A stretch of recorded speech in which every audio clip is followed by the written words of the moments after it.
দর্শক, বরগুনার হাম পরিস্থিতির বিস্তারিত খবর জানাতে সরাসরি যুক্ত হচ্ছেন সহকর্মী সাগর আকন।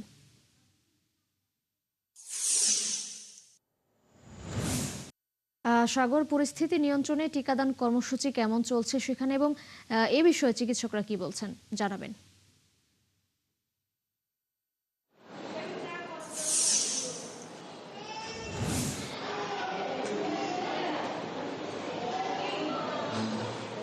তিশা, আপনি যেমনটি বলছিলেন যে টিকাদান কার্যক্রম বরগুনা সেটি কিন্তু চলমান রয়েছে। আমি কিন্তু এই মুহূর্তে রয়েছি বরগুনা 250 শয্যা জেনারেল হাসপাতালের যে হামের যে ইউনিটটি সেখানে রয়েছি। আমি এখানের কথা যদি আপনাকে বলি, গত 24 ঘন্টার কথা যদি বলি, আগের চাইতে হামের প্রকোপটা বরগুনায় অনেকটাই কমে গিয়েছে।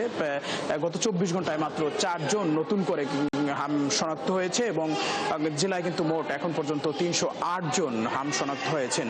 এবং টিকা কার্যক্রমের কথা যদি বলি, যে বরগুনা জেলায় কিন্তু বরগুনা সদর উপজেলায় যে বিশেষ টিকা কার্যক্রমটি কিন্তু 5 এপ্রিল থেকেই শুরু হয়েছিল এবং তার পরবর্তীতে কিন্তু যে 20 তারিখ থেকে সারা দেশের ন্যায় যে টিকা কার্যক্রম সেটি কিন্তু জেলা ভিত্তিক শুরু হয়েছে। এখানে জেলায় সিভিল সার্জনের তথ্য মতে 1491টি কেন্দ্রে কিন্তু টিকা দেওয়া হচ্ছে এবং আমি যদি বলি জেলায় 1,24,600 শিশুকে কিন্তু টিকা দেওয়ার লক্ষ্যমাত্রা নির্ধারণ করা হয়েছে এবং এখন পর্যন্ত সদরের তথ্য যেটি সিভিল সার্জন আমাদেরকে জানিয়েছেন, তাদের সদরের লক্ষ্যমাত্রা ছিল 27,000 শিশুকে টিকা দেওয়া।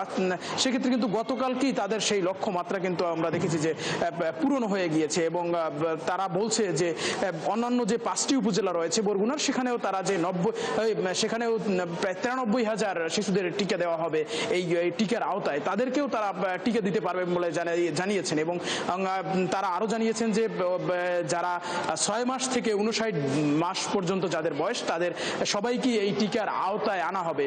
এবং আরেকটি বিষয় আপনাকে জানিয়ে রাখি, এখানে যে হাসপাতালের যে কার্যক্রম সম্বন্ধে আমরা জিজ্ঞাসা করেছি স্বজনদের রোগীর, তারা যেটি জানিয়েছে, তারা সন্তুষ্ট প্রকাশ করেছে এখানের চিকিৎসা ব্যবস্থা নিয়ে।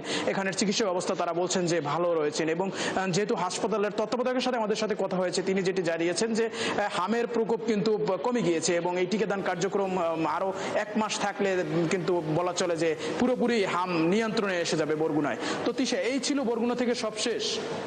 সাগর, ধন্যবাদ আপনাকে যুক্ত হবার জন্য। দর্শক, বরগুনার হাম পরিস্থিতির খবর জানাচ্ছেন আমাদের সহকর্মী সাগর আকন।